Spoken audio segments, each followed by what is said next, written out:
আমি আজকে আপনাদের এখানে যে অনুষ্ঠানটাতে আসলাম, আসার পরে এখানে আমাদের যে একজন প্রশিক্ষণপ্রাপ্ত ইমাম উনি ওনার যে বক্তব্যগুলো দিলেন, আমি মানে শুনেছি এর আগেও। আমি তো আরেকটি উপজেলাতে ছিলাম, সেখানেও আমি কিছুটা আমার একটা আইডিয়া ছিল যে কি কি প্রশিক্ষণ দেওয়া হয় 45 দিনে। তো উনি যে কাজগুলোর কথা বললেন, উনি যে বিষয়ে প্রশিক্ষণগুলো নিয়েছেন এবং এই প্রশিক্ষণ প্রাপ্তির পরে উনি নিজে যে উদ্যোগগুলো নিয়েছেন, আমি মনে করি যে এইটি খুবই প্রশংসনীয় এবং সবাই যদি এই প্রশিক্ষণটা পায় তাহলে সেটা সবার, এখানে যারা ইমাম সাহেব আছেন তাদের এটা জীবন মানের জন্য এটা উন্নয়ন হবে। আসলে আমাদের যারা ইমাম থাকেন, তারপর হচ্ছে মুয়াজ্জিন থাকেন, যারা মানে ইসলামের বিভিন্ন মানে এই কাজগুলোর সাথে যারা জড়িত থাকেন, আর্থিকভাবে কিন্তু তারা সেরকমভাবে আসলে সচ্ছল থাকেন না।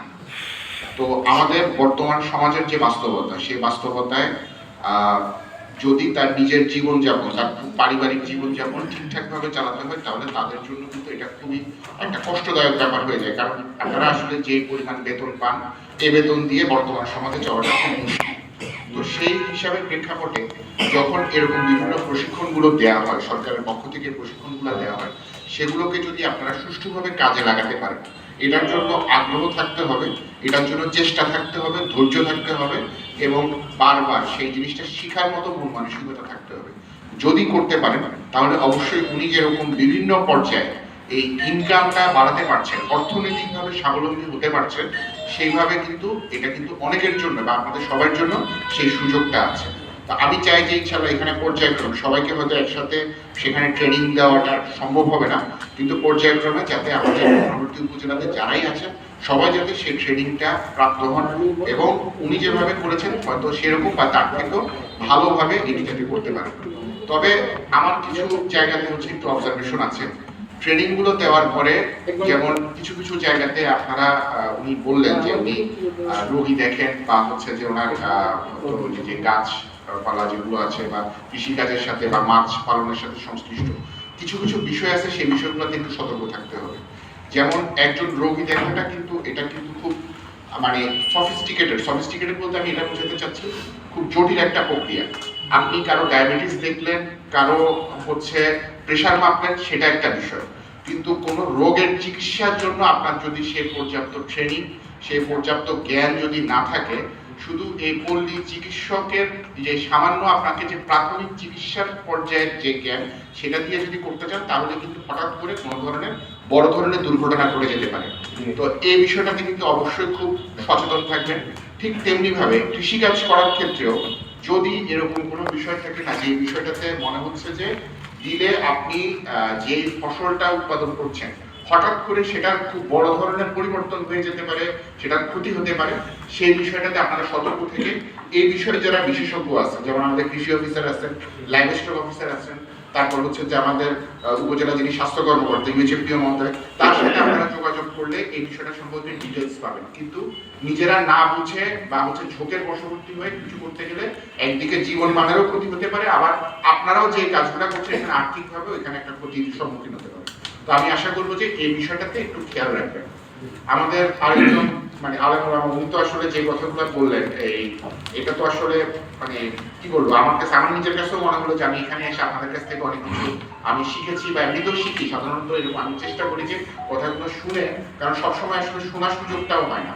তো এখন যেটা হয় যে এখন যে আমাদের সমাজের যে ব্যবস্থা, সেই ব্যবস্থায় মানে ইসলাম কেন্দ্রিক চিন্তা ভাবনা গুলোকে আমাদের বাচ্চা কাচ্চাদের সাথে, তারপর নিজের পারিবারিক ভাবে সেগুলোকে মানে ইয়ে রাখা, সবসময় সেটাকে আয়ত্তের মধ্যে রাখা। একটু আমি ফোন দিতে